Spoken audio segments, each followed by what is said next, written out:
Sincerisht nuk mund ta filloj këtë bisedë me juve pa e shpreh respektin e thellë që e kam për gjithë mësimdhënësit. Mësimdhënësit në Kosovë e kanë shënuar një epokë, kanë bërë histori.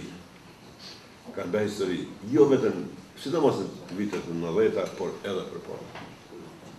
Do të shkruhet në historinë e lirisë, pavarësisë tonë, kontributi i mësimdhënësve, sidomos në vitet e 90-ta.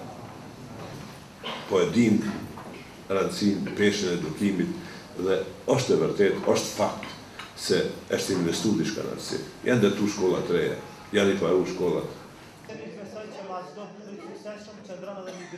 Qeverisja aktuale ka politizu tema se arsimin, dhe ju e dini vetë jeni mësimdhënës, nëse deklaroni për pozitën e ju e dini vetë sa të lashët i keni. Dhe ne jemi të vetëdijshëm për këtë. Me ardhjen e Agim Çekut dhe Partisë Demokratike në pushtet, ne nuk do ta bëjmë këtë punë.